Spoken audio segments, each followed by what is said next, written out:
Sir मगाशी आपण चर्चा करताना आपण या विषयावर चर्चा केली की इन्सोम्निया आणि झोप. हो. तर मला पुढे तुम्हाला असं विचारायचं आहे की झोप सामान्यपणे त्याचे कुठले विकार आढळतात आणि आपल्या जे आपले पेशंट्स आहेत त्यांच्यावरती वैयक्तिक उपचार आपण कशा पद्धतीने करू शकतो? कारण झोप म्हणजे फक्त इन्सोम्निया एवढंच आपल्याला किंवा आपल्या प्रेक्षकांना माहिती आहे. त्याच्यात कुठले प्रकार आहेत? बरेच प्रकार आहेत. जे झोपेचे विकार जे आहेत त्याचं एक इंटरनॅशनल क्लासिफिकेशन आहे.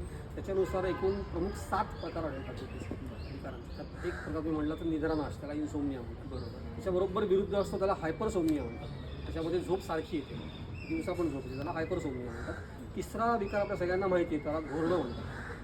Sleep apnea. अच्छा, तो विकारच तो विकारच आहे. बरं. जेव्हा आपण घोरतो म्हणजे प्रामुख्याने जेव्हा का घोरतो आपण, जेव्हा आपला श्वास अडकतो. आणि जेव्हा आपण झोपेच्या स्थितीमध्ये असतो तेव्हा स्वाभाविकपणे शरीरामध्ये स्थिती अशी होते की आपल्या काही जणांचं टाळू जो आहे त्या ठिकाणून हवा सहजपणे फुफ्फुसात जात नाही, म्हणून घोरण्याचा आवाज.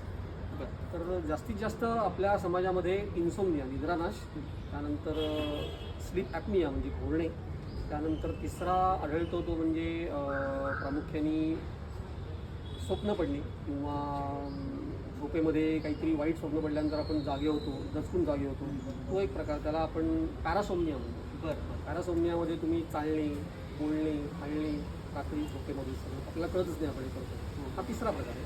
चौथा प्रकार असा आहे ज्यामध्ये आपण प्रामुख्याने शरीराच्या हालचाली करतो, म्हणजे पाय हलवतो, दात चावतो. त्या सगळ्याला पण एक झोपेचा विकारच तो एक.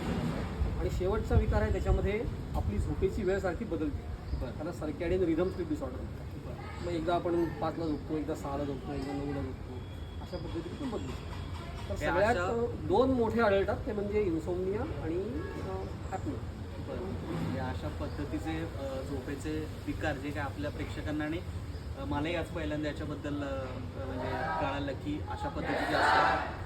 सर मला आपल्याला पुढे असं विचारायचं की या वेलनेस सेवा आपण जो पुरवतो तर तुमचा खर्चाचा मेळ किंवा ही कार्यक्षमता जी आपली कोरोना प्रकृतीची आहे ती कशा पद्धतीने आपण म्हणजे व्यवस्थापित कशा पद्धतीने करतो? हे तुमचा प्रश्न असा आहे की म्हणजे खर्चाचा जो ढाचा आहे आपला तो सेवा पुरवण्याचं कोरोना प्रकृतीची कार्यक्षमतेची कशी व्यवस्थापन केलं? म्हणजे तुमचं म्हणणं आहे कोरोना प्रकृतीचं आपण सेवा दिल्यानंतर त्या पेशंटला कसा उपयोग होऊ शकतो असं तुम्हाला विचारायचं आहे, तर तुम्ही याच्यामधनं कशा पद्धतीने हा व्यवसाय आपण चालवतो असं? हां, दोन्ही पद्धतीने तुम्ही सांगू. त्याच्यामध्ये आपण प्रामुख्याने नागरिकांना 1-to-1 काउन्सिलिंग करतो. ते ऑनलाईन ऑफलाईन मोडनी पण होतं.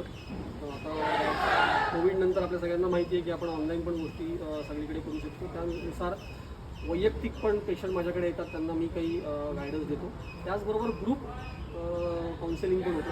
त्याच्यामध्ये प्रामुख्याने स्लीप हायजीनबद्दल अवेअरनेस, जसं आपलं शरीराचं एक स्वाभाविक हायजीन सगळ्यांना माहिती आहे, त्याचबरोबर झोपेसाठी पण काय गोष्टी डूज अँड डोंट्स असं जर आपण किमान काही समजून घेतल्या तर त्याचा पण एक चांगला उपयोग होऊ शकतो. तर त्या दृष्टीने मी काउन्सिलिंग, सेमिनार्स आणि